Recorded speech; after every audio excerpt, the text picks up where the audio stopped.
साथ क्रिसमस मनाने के लिए आए प्रत्येक जन का मेरा प्रेम पूर्वक स्वागत है। सभी को प्रेज द लॉर्ड, सभी को happy Christmas, God bless you all. आज ही पहली बार मैं इस चर्च में आया हूँ। ऐसा कोई है तो हाथों को उठाकर दिखाएगा। आमीन। आपका स्वागत है। तालियों को बजाते हुए परमेश्वर की महिमा करें। प्रभु आपको ब्लेस करे। आइए परमेश्वर के संदेश में जाएंगे। लूका सुसमाचार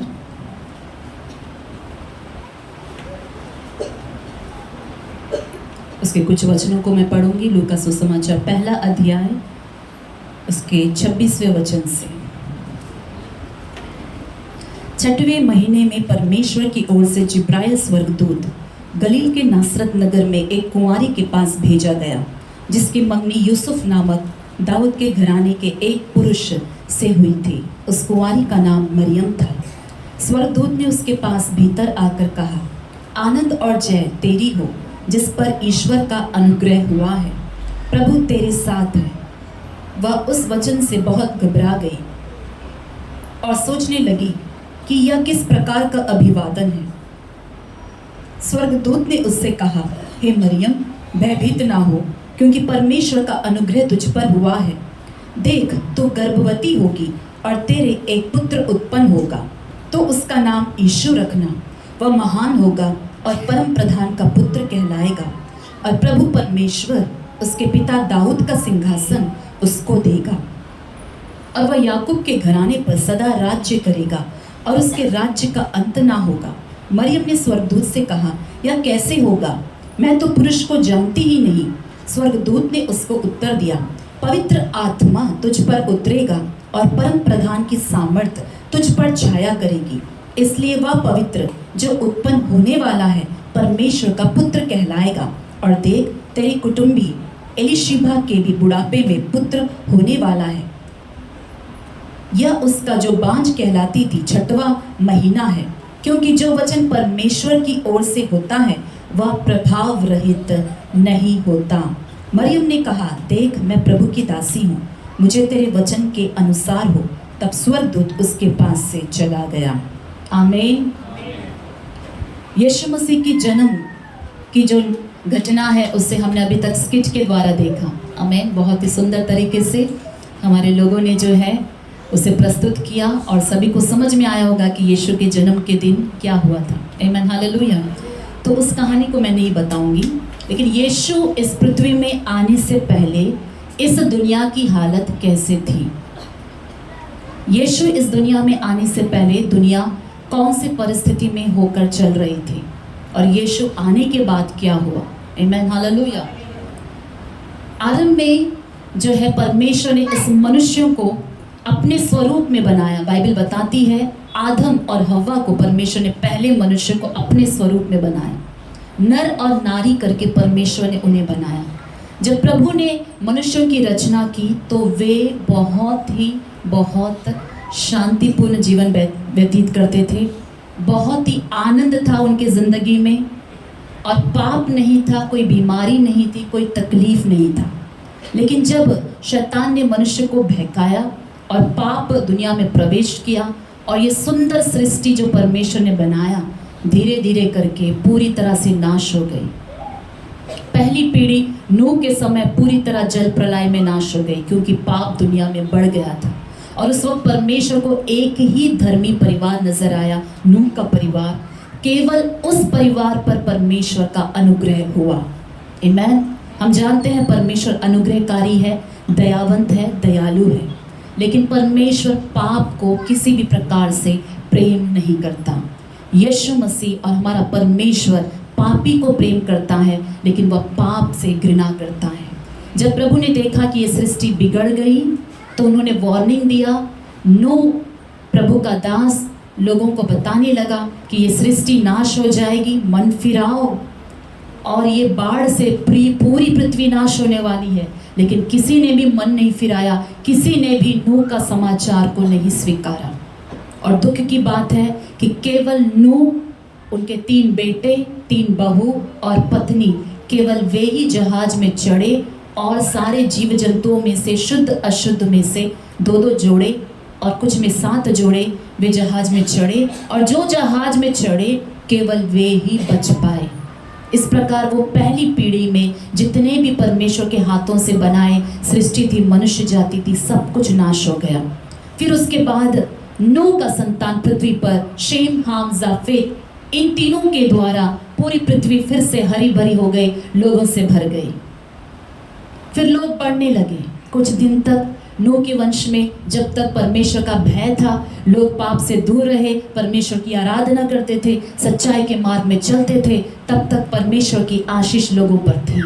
फिर धीरे धीरे होते होते होते परमेश्वर ने कई सारे अपने भक्तों को चुना, भविष्यद्वक्ताओं को उठाया, समय समय पर बात करता रहा, और जब जब लोग परमेश्वर की बात सुनते, उनके जीवन पर आशीष रहती, उनका परिवार सुखमय जिंदगी बिताता।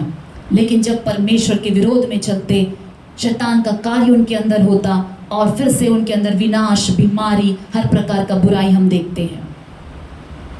लेकिन मनुष्य को परमेश्वर ने पाप से छुड़ाने के लिए एक नियम रखा था। मूसा को परमेश्वर ने कहा, बहुत सारी विधियों को प्रभु ने दिया कि जो पाप करे वो अपने पाप का प्रायश्चित के लिए एक मेढ़ा या एक भेड़ या एक बैल वो लेकर पवित्र स्थान में आए और अपने पापों के प्रायश्चित के लिए उसको बलि चढ़ाए। तो यीशु मसीह के जन्म तक लोग अपने पापों से छुटकारा पाने के लिए, परमेश्वर की आशीष को पाने के लिए बलिदान चढ़ाया करते थे। लेकिन मनुष्य के स्वभाव में पाप है, खून में पाप है। वो एक बार मैं और गलत नहीं करूंगा कहेगा, लेकिन फिर दोबारा वही पाप करेगा। यीशु मसीह के जन्म तक बहुत सारे जानवरों की बलि चढ़ाई जा चुकी थी, बहुत सारे जानवर के खून बहाया गया। जानवर का खून, किसी जीव का खून मनुष्य के पाप को धो नहीं सकता, लेकिन उसके लिए प्रायश्चित करके उस व्यक्ति को मृत्यु से थोड़े दिन के लिए बचाता था, परमेश्वर के क्रोध से बचाता था। लेकिन वो पाप उस मनुष्य को छोड़कर नहीं जाती, उसका विवेक उसे बार बार दोषी ठहराता। प्रभु का वचन कहता है, एक ही बलिदान को याजक को प्रति वर्ष चढ़ाया जाना पड़ता था। प्रति साल याजक को उसके किए हुए पाप याद आते, प्रति साल मनुष्यों को अपने पाप याद आते, क्योंकि पाप पूरी तरह से मिटता नहीं था और दुनिया में पाप बढ़ता गया, बढ़ता गया। प्रभु का वचन कहता है कि पाप का जो प्रतिफल है वो मृत्यु है। अगर कोई पाप करता है तो मृत्यु उसके ऊपर राज्य करती है, चाहे छोटा पाप हो या बड़ा पाप हो। हमने स्किट में देखा कि दुनिया बहुत अच्छा लग रहा था मनुष्य को, उसने सब प्रकार के पाप को अपना लिया, झूठ, नकली जिंदगी, लालच, व्यभिचार, हर प्रकार की बुरी लालसा, शराब, मतवालापन, खून करना, दूसरे के विरोध में झूठ बोलकर झूठी गवाही देना, जलन करना, ईर्ष्या करना, घमंड और अपने शक्ति का दुरुपयोग करना, लोगों से घृणा करना, बैर करना, क्षमा ना करना, ऐसे बहुत सारे पापों को मनुष्य ने अपना लिया। और इन सब के पीछे हमने देखा शैतान का कार्य था कि कैसे वो मनुष्य को पाप के जाल में फंसा रहा था।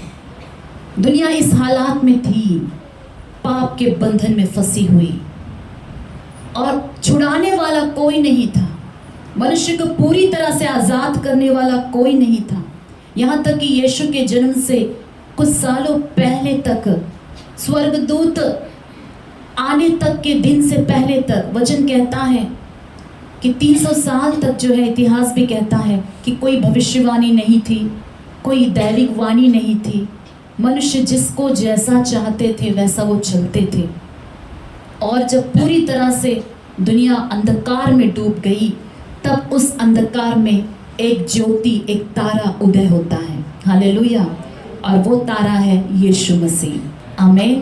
तो यीशु मसीह मसीहा इस दुनिया में आते हैं। उनका इस दुनिया में आने का मकसद एक ही है कि जो शैतान ने मनुष्यों को परमेश्वर से दूर कर दिया, पाप के जाल में फंसा दिया, उन मनुष्यों को शैतान के चंगुल से छुड़ाए, आज़ाद करे, पाप से, पाप के बंधनों से मनुष्य को आज़ाद करे और फिर से परमेश्वर से लोगों को जोड़ दे।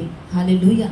इस कार्य के लिए स्वर्ग का परमेश्वर यीशु मसीह, जो महिमा के सिंहासन पर विराजमान है, जिनके बारे में प्रकाशित वाक्य में लिखा है कि उनकी आंखें धधकती हुई आग की ज्वाला के समान है, उनके बाल श्वेत ऊन के समान है और उनके पांव उत्तम पीतल के समान जो आग में भट्टी में तपाए गए हो वैसी चमकती है।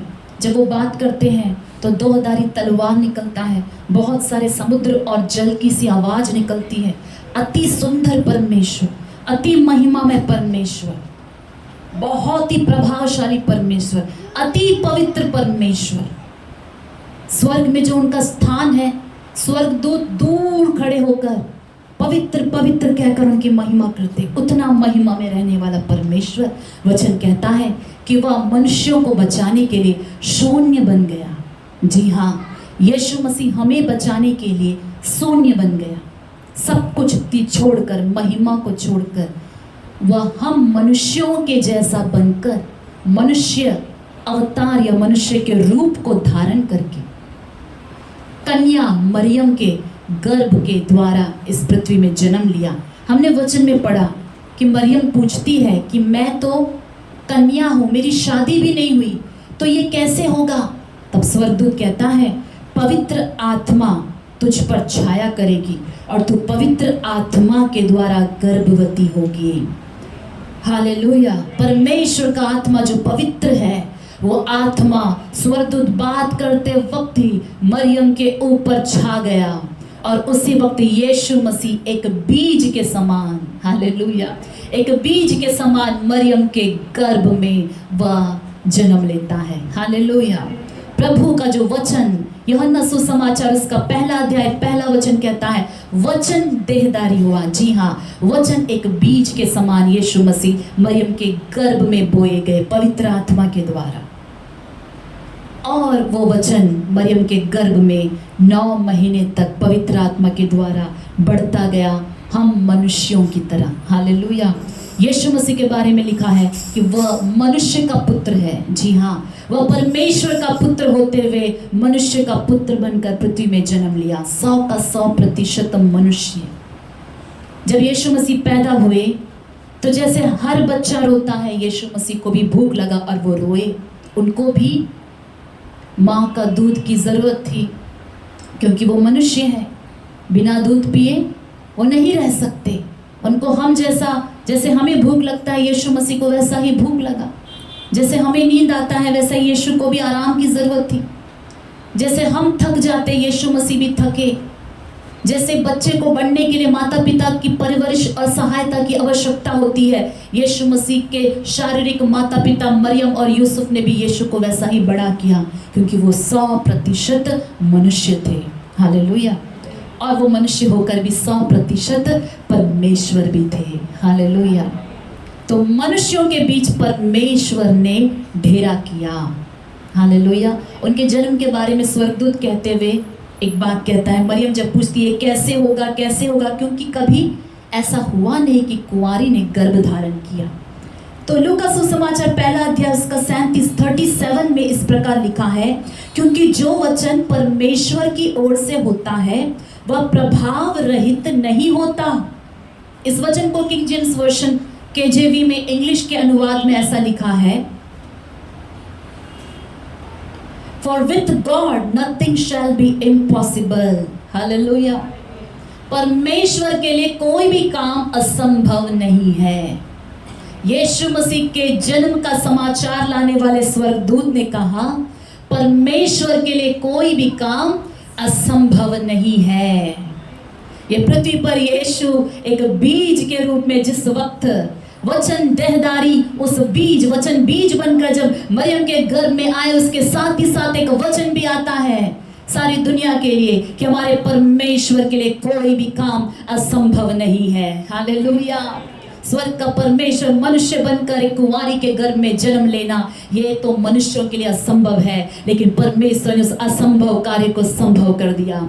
साथ ही साथ एक वृद्ध अवस्था में रहने वाले एक जो है जोड़े, जकरिया और एलिजाबेथ, उनके जिंदगी में भी अद्भुत होता है कुछ समय पहले, और उनके विषय में भी कहा गया कि एलिजाबेथ अब जो है गर्भवती है। हालेलुया।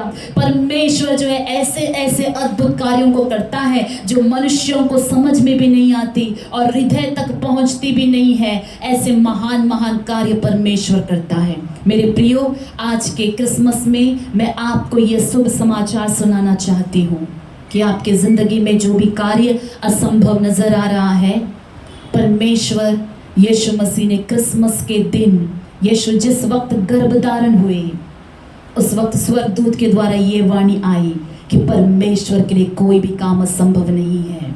जी हाँ, यही वचन आज प्रभु आपसे बात कर रहा है। आपके जिंदगी के असंभव परिस्थितियों को परमेश्वर संभव कर सकता है। हालेलुया। यीशु मसीह के लिए सब कुछ संभव है। और यीशु मसीह ने यह भी कहा अपनी सेवा के दौरान कि विश्वास करने वालों के लिए सब कुछ हो सकता है।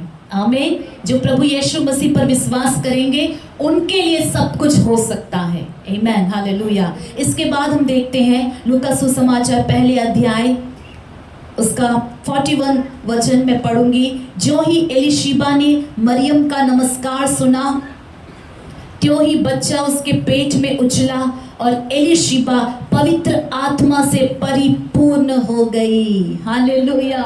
और उसने बड़े शब्द से पुकार कर कहा, तू स्त्रियों में धन्य है और तेरे पेट का फल धन्य है। यह अनुग्रह मुझे कहाँ से हुआ कि मेरे प्रभु की माता मेरे पास आई। देख, ज्यों ही तेरे नमस्कार का शब्द मेरे कानों में पड़ा, त्यों ही बच्चा मेरे पेट में आनंद से उछल पड़ा। धन्य है वह जिसने विश्वास किया कि जो बातें प्रभु की ओर से उससे कही गई वे पूरी होंगी। हालेलुया। जैसे मरियम एलीशिबा के पास जाती है, एलीशिबा तब तक जो है 6ठे महीने में वो जो है प्रेग्नेंट है, और मरियम जब उसको अभिवादन करती है, वो ग्रीटिंग्स कहते ही एलीशिबा के गर्भ में जो बच्चा पल रहा है यूहन्ना, वो उछलने लगा और एलीशिबा पवित्र आत्मा से परिपूर्ण हो गई। अब तक यीशु मसीह पृथ्वी पर पैदा भी नहीं हुए थे, सिर्फ बीज के रूप में मरियम के गर्भ में आए और मरियम के ऊपर पवित्र आत्मा छाया कर रही थी, और मरियम पवित्र आत्मा से परिपूर्ण होकर एलीशिबा के पास आई। और जब उसने मुंह खोला, मरियम के ऊपर जो पवित्र आत्मा थी और यीशु जो गर्भ के अंदर वचन के रूप में थे, एलीशिबा को छूने लगे, एलीशिबा के गर्भ को छुआ और एलीशिबा पवित्र आत्मा से परिपूर्ण हो गए। हालेलुया। अब तक वो बच्चा पैदा भी नहीं हुआ। यीशु मसीह अब तक जो है एक रूप भी धारण नहीं करे, एक पिंड भी नहीं बने थे, लेकिन पवित्र आत्मा का सामर्थ्य उतना अधिक था। हालेलुया। उस बुढ़ापे उम्र में एलीशिबा भविष्यवाणी के ऊपर भविष्यवाणी कर रही थी। कितना सामर्थ्य प्रभु यीशु मसीह है। हालेलुया। पवित्र परमेश्वर का सामर्थ्य को आप देखिए। अब तक पैदा नहीं हुआ, लेकिन उनका सामर्थ्य कितना पावरफुल है। हालेलुया। आमीन।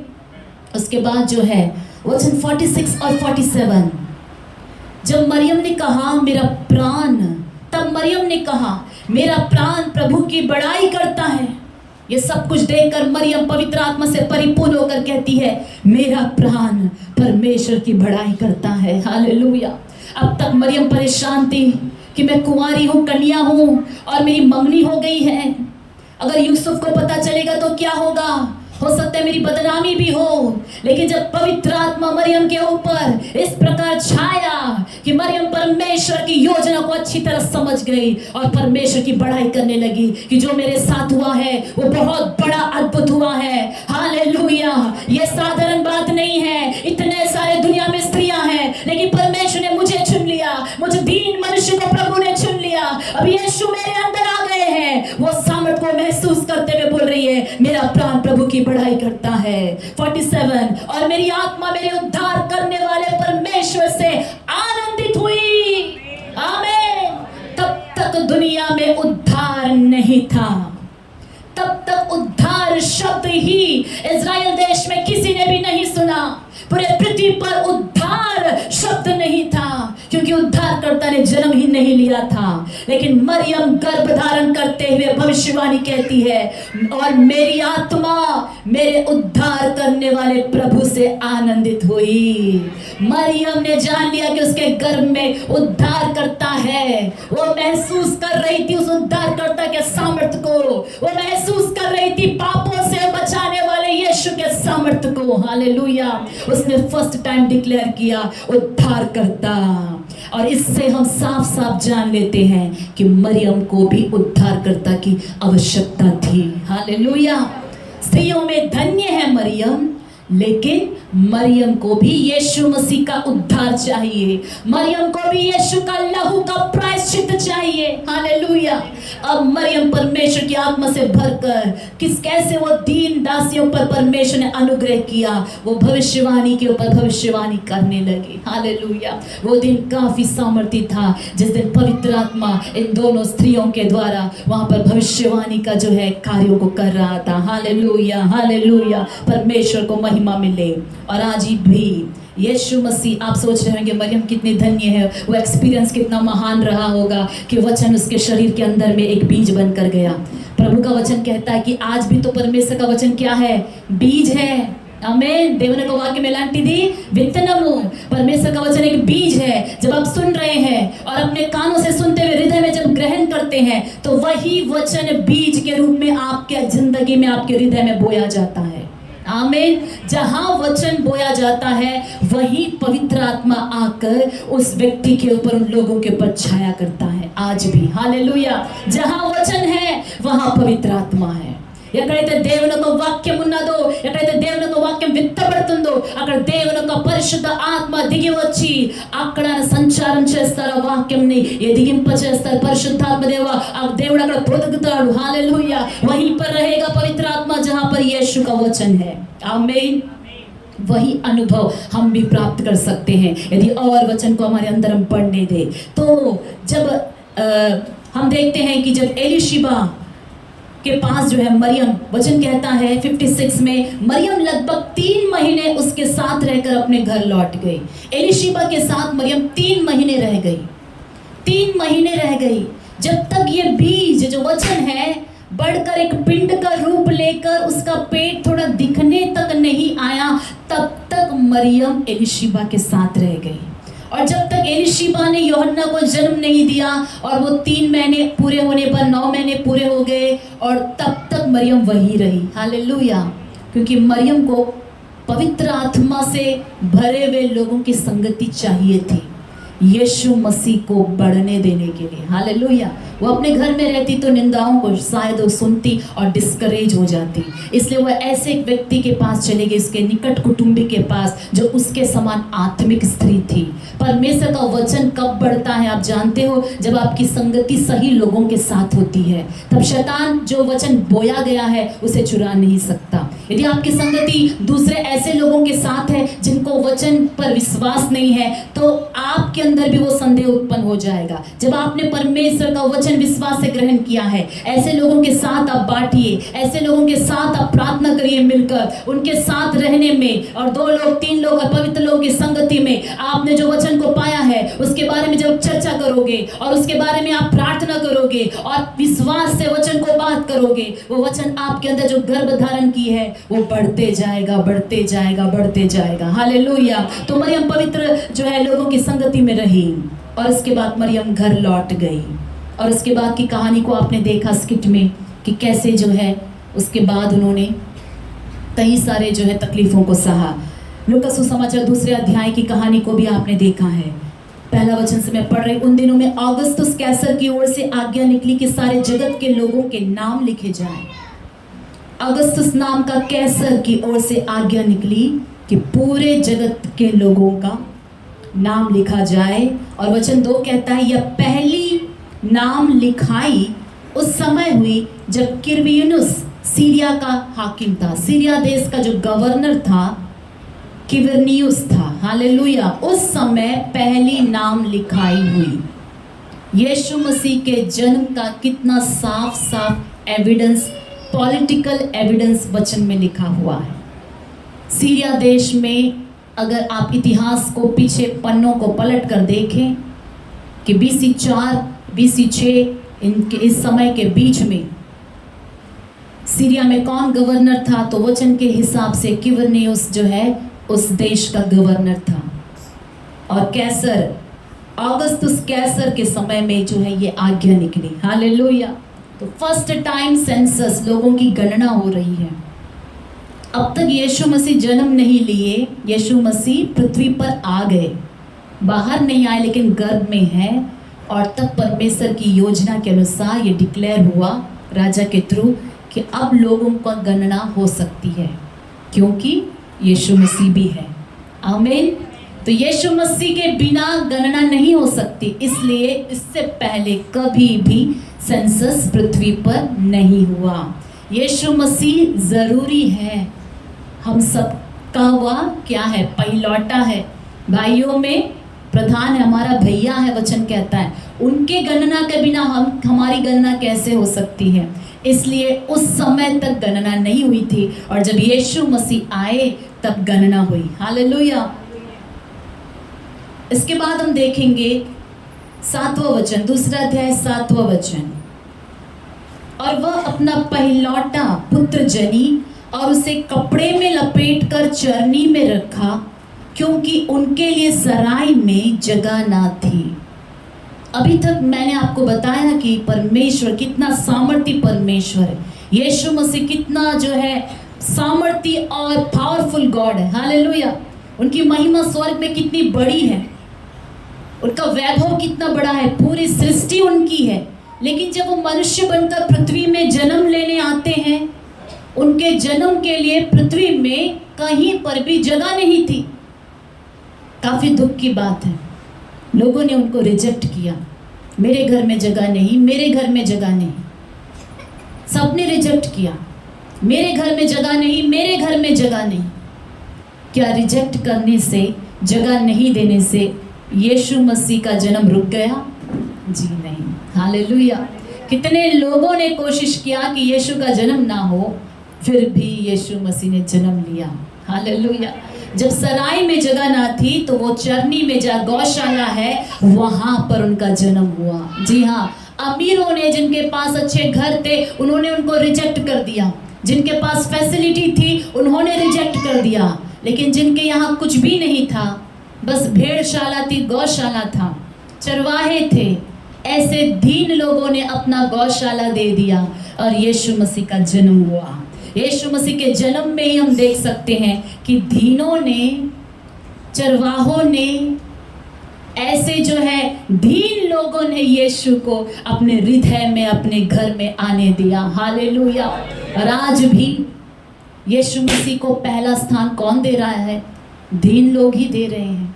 आमीन। हालेलुया। जिन्होंने अपना हृदय कठिन किया है, प्रभु तो हर घर के दरवाजे पर दस्तक देता है। मैं आना चाहता हूँ कि आपके घर में मेरे लिए जगह है। उस दिन भी दरवाजे खटखटाए गए, क्या हमारे लिए थोड़ी सी जगह मिलेगी? और आज भी यीशु मसीह, आपको देखकर लगा होगा नाटक में कि कितने कठिन लोग हैं, थोड़ी सी जगह दे देते तो क्या होता है, एक प्रेग्नेंट लेडी पर दया नहीं कर पाए। लेकिन आज भी ऐसा ही है। यीशु मसीह कितने सारे घरों में आकर दस्तक देता है, अपना दिल खोलो, मैं आना चाहता हूँ। कई लोग दरवाज़ा बंद कर देते हैं, मेरे पास समय नहीं है, मुझे यीशु नहीं चाहिए, नहीं मुझे यीशु नहीं चाहिए। लेकिन जिन्होंने अपना दिल का दरवाज़ा खोला, यीशु उनके घर में आए और उनके दिल में जन्म लिए। और जहाँ यीशु जन्म लेते हैं वहाँ तो सोना, लोबान और धूप ही चढ़ाया जाता है। हालेलुया। जहाँ यीशु है वहाँ तो सोना ही सोना वाली जिंदगी है। आमीन। वहाँ सुनहरी आशीषें हैं। सोना जो है डिविनिटी को, परमेश्वर की दैविकता को दिखाता है। परमेश्वर का दैविकता उस घर में आ जाती है, डिवाइन नेचर, परमेश्वर का स्वभाव उस घर में आ जाता है। लोबान, प्रभु की सुगंध वाली जिंदगी, वहाँ जो है पापों की क्षमा हो जाती है, धूप वहाँ पर आता है, प्रार्थनाएं शुरू हो जाती है, स्तुति वहाँ पर शुरू हो जाता है। हालेलुया।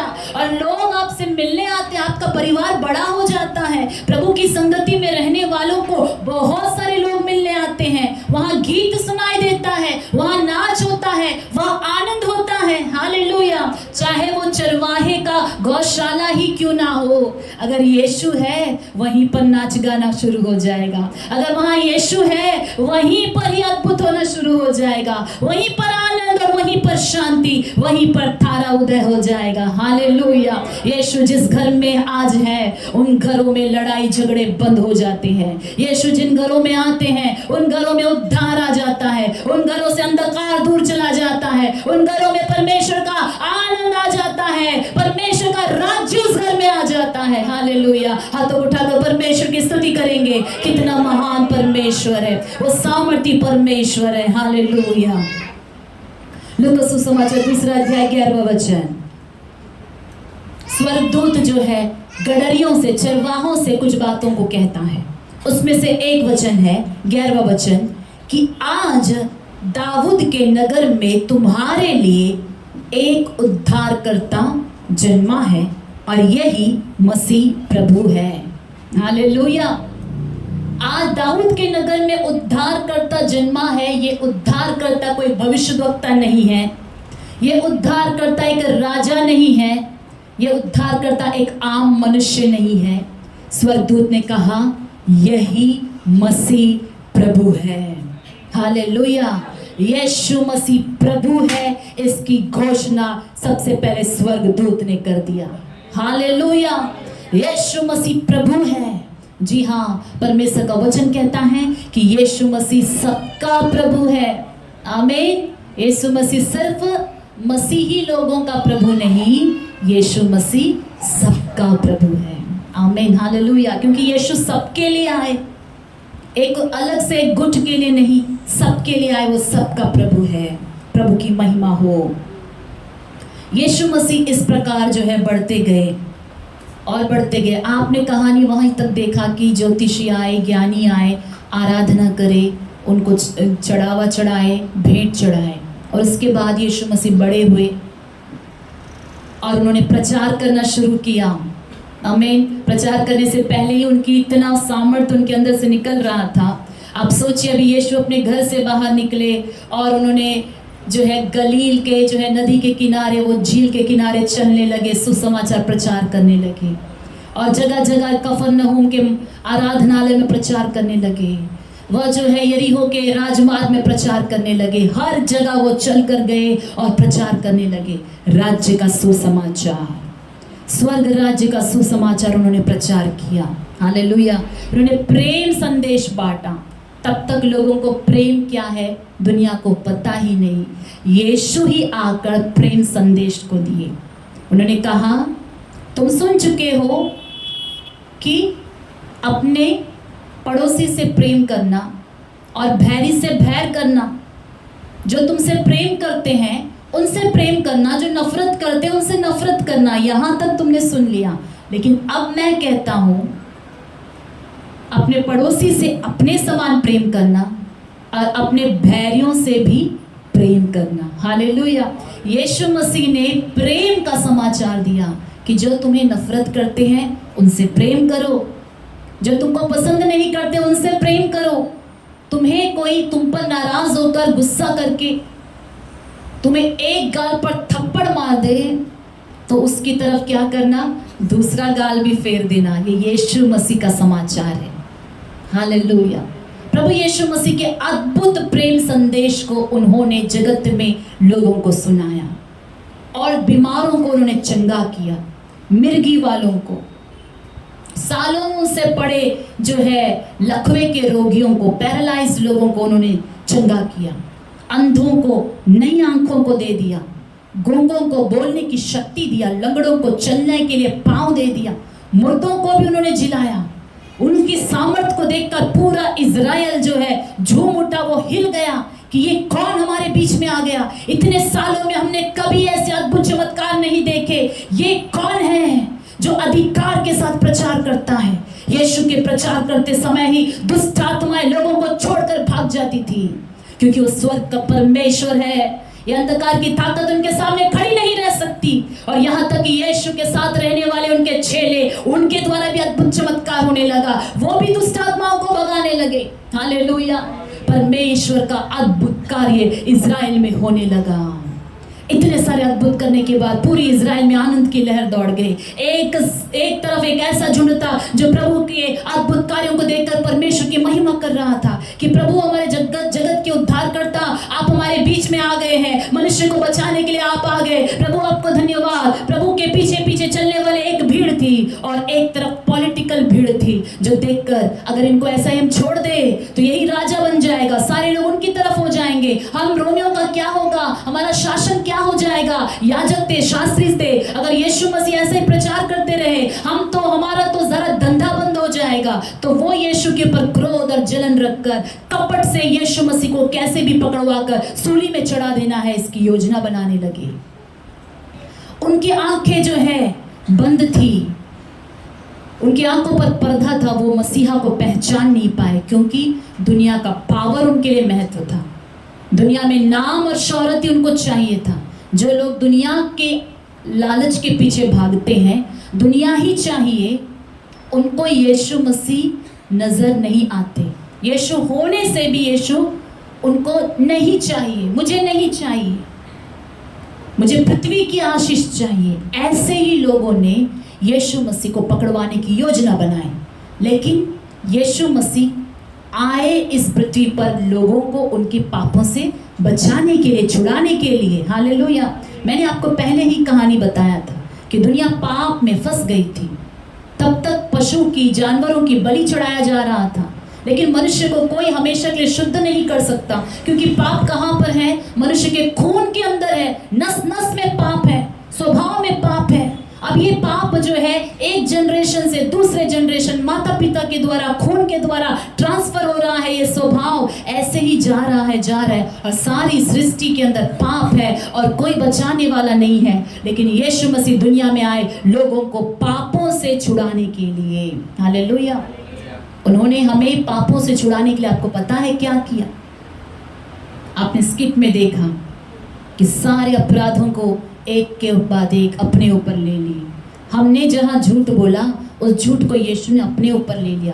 जो व्यभिचार किए वो व्यभिचार को यीशु ने अपने ऊपर ले लिया। जिन्होंने अशुद्ध काम किए, अशुद्ध सोचे, वो सारे अशुद्धता को यीशु ने अपने ऊपर ले लिया।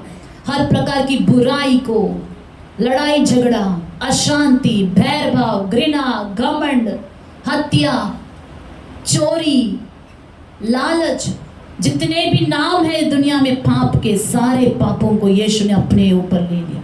जी हाँ, एक प्रभु, एक यीशु मसीह ने इतने सारे करोड़ों करोड़ों करोड़ों लोगों के पापों को अपने ऊपर ले लिया।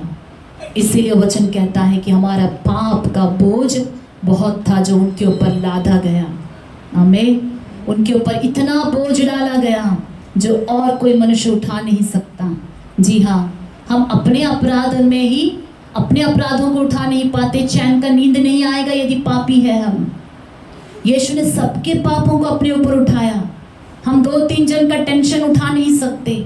कुछ लोग अपनी तकलीफों को बताए, 10-15 लोग एक साथ आपको अपनी तकलीफों को बताए और बोले मुझे से छुटकारा चाहिए, आप उठा नहीं सकते सबके बोझ को। यीशु ने पूरे विश्व के पापों के, अपराधों के बोझ को अपने ऊपर उठा लिया। हालेलुया। और वो पाप का जो है दंड इतना बड़ा था कि उनको बहुत बड़ा कीमत चुकाना पड़ा, बहुत बड़ा। हमारे पाप और अपराध ने यीशु मसीह को मार मार कर उनका चमड़ा उधेड़ दिया। हमारे अपराध इतने बड़े थे कि उनके शरीर का हर एक खून का बूंद जो है निकल गया, सारे खून को हमारे लिए बहा दिया, हमारे लिए प्रायश्चित करता गया, खून बहते गया और पिता के सामने प्रायश्चित कर रहा है। प्रभु मेरे लोगों के अपराधों को धो दे, क्षमा कर दे। जैसे ये बलि पशु, ये जो भेड़ मेमना लहू बहा रहा है, साथ में वो प्रायश्चित कर रहा था कि प्रभु मेरे लोगों के पापों को क्षमा कर दे, इंडिया के लोगों के पापों को क्षमा कर दे, अंडमान में रहने वाले ये लोगों के पापों को क्षमा कर दे। वो नाम ले लेकर अपराधों की क्षमा मांग रहा था, प्रायश्चित कर रहा था कि हमारे दंड, हमारे ऊपर जो पाप है वो हम पर ना आए, मेरे ऊपर डाल दे प्रभु। मैं उठाना चाहता हूँ ये दंड को, मेरे लोगों के ऊपर नहीं। हम सबके लिए प्रायश्चित करने लगा। हालेलुया। प्रायश्चित करे, प्रायश्चित करे, और इतना प्रायश्चित कि हमारे पाप का बोझ इतना दिखता कि सूली पर जो है वो पाप को उठाए, सूली को लेकर गोलगोता के ऊपर चढ़ने लगे।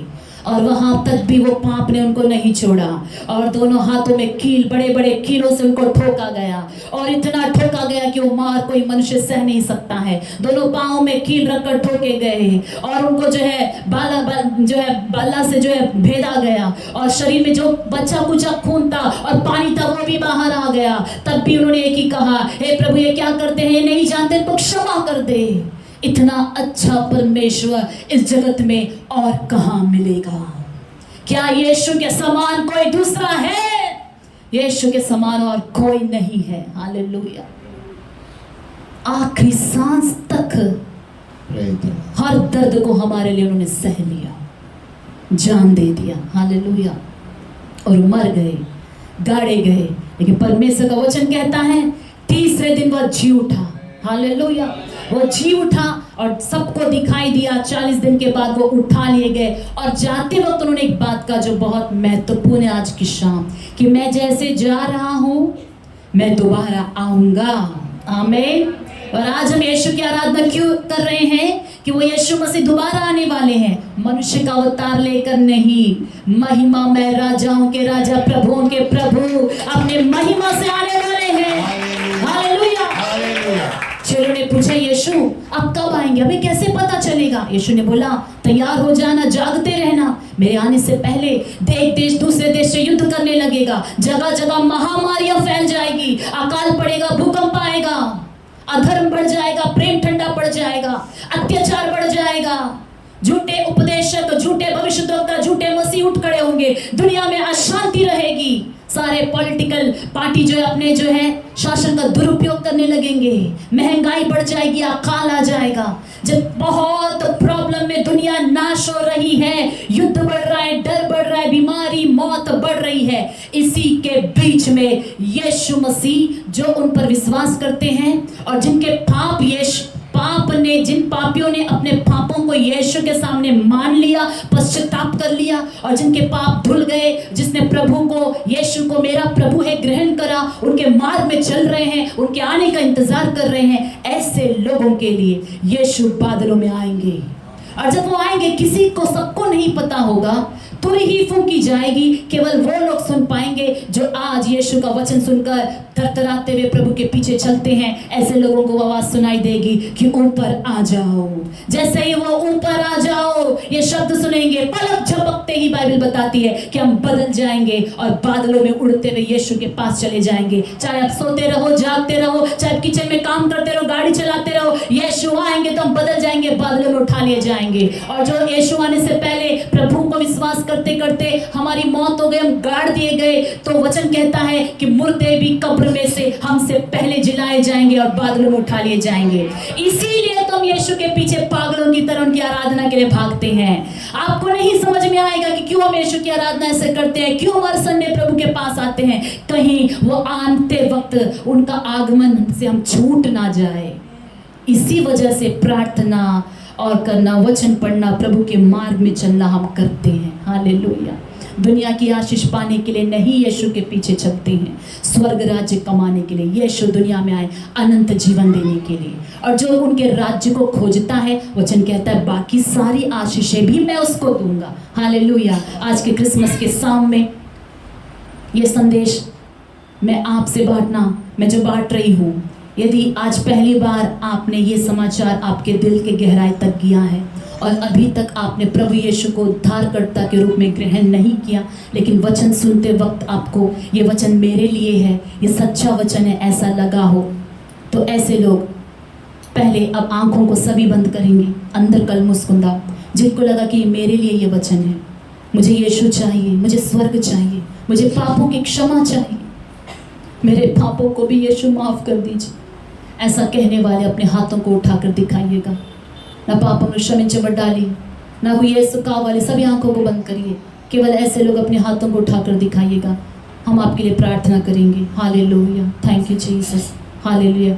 अच्छी तरह से उठाइएगा, हम आपके लिए प्रार्थना करेंगे। प्यारे स्वर्गीय पिता, आज की शाम यहाँ पर जो भी आए हैं प्रभु, वो अपने पापों से क्षमा चाहते हैं। सभी आंखों को बंद करेंगे। प्रभु यीशु मसीह, जिन्होंने हाथों को उठाया है उनको छूइए प्रभु। उनके दिल के दरवाजे को आप खटखटा रहे थे, अभी तक उन्होंने खोला है कि यीशु मेरी ज़िंदगी में भी आए और मैं भी यीशु के पीछे चलना चाहता हूँ। प्रभु यीशु उनके पापों से उनको मुक्त कर दीजिए। जिन्होंने हाथ उठाया है मेरे पीछे कहिएगा प्रभु यीशु। सभी कहेंगे एक साथ, सभी कहेंगे ताकि उनको भी आराम से बोलने के लिए आराम हो जाए। प्रभु यीशु, मैं विश्वास करता हूँ कि आप मेरे लिए, मेरे अपराधों के लिए सूली पर जान दिए। आपने मेरे लिए खून बहाया, मेरे लिए आप मर गए, मेरे लिए गाड़े गए और तीसरे दिन जी उठे। प्रभु यीशु मसीह, मेरे अपराधों को क्षमा करिए, मेरे पापों को क्षमा कर दीजिए। स्वर्ग राज्य से दूर करने वाली जो भी पाप मेरे अंदर है, जन्म पाप, कर्म पाप, सारे पापों से मुझे शुद्ध कर दीजिए। मैं आपके सामने माफ़ी मांगता हूँ, मुझे क्षमा कर दीजिए यीशु। आपके लहू से धो दीजिए, मुझे अपना बेटा बनाइए, मुझे बेटी बनाइए। प्रभु आप प्रभु है, मेरे उद्धारकर्ता है, मेरे परमेश्वर है। मैं विश्वास करता हूँ कि आप दोबारा आने वाले हैं। जब आप आएंगे तो आपके राज्य में मुझे भी याद करना। यीशु के नाम से मांगते हैं, आमीन। प्यारे स्वर्गीय पिता, इस वक्त जितने लोगों ने प्रार्थना की उनके लिए हम प्रार्थना करते हैं। आज की शाम जितने लोग इस आवाज़ को सुन रहे हैं या वीडियो के जरिए बाद में भी प्रभु यीशु समाचार को सुनेंगे और हमारे साथ प्रार्थना में शामिल होंगे, परमेश्वर प्रति एक जन को आप छूना। प्रभु क्रिसमस के दिन प्रभु जी हम आपके सम्मुख में प्रार्थना करते हैं, सारी जाति उद्धार पाए। आप जिस मकसद से दुनिया में आए प्रभु जी, जगत का उद्धार करने के लिए, प्रभु जी खोए हुओं को ढूंढने के लिए, पापियों को बचाने के लिए, लहू से प्रायश्चित करने के लिए, हमारे लिए जान देने के लिए, हमें चंगा करने के लिए, हमें शैतान की चुंगल से आजाद करने के लिए परमेश्वर सारी आशीष आपके लोगों को मिले और आपका उद्धार का कार्य हमारे बीच में सफल हो जाए और पूरा हो जाए। धन्यवाद प्रभु, अभी तक आपने प्रार्थना को चलाया। यीशु मसीह के सामर्थ्य नाम से मांगते हैं पिता, आमीन, आमीन, आमीन। परमेश्वर आप सबको आशीष करे। God bless you all. कल सुबह जो है यहीं पर सुबह 8:30 बजे से लेकर 10:30 बजे 2 घंटों के लिए क्रिसमस की आराधना है। రేపు ఉదయం 8:30 నుండి 10:30 గుర్తుంచుకోవాలి। 8:30 నుండి 10:30 2 గంటలు క్రిస్మస్ ఒక ఆరాధన ఇక్కడ జరుగుతుంది। कल सुबह 8:30 बजे से 10:30 बजे तक क्रिसमस की आराधना है। कृपया सभी आइएगा। और जो है इस वक्त केक कटिंग होगा और इसके बाद प्रभु के दास हम सबके लिए प्रार्थना करके आशीष को भी देंगे। गॉड ब्लेस यू ऑल, आमीन।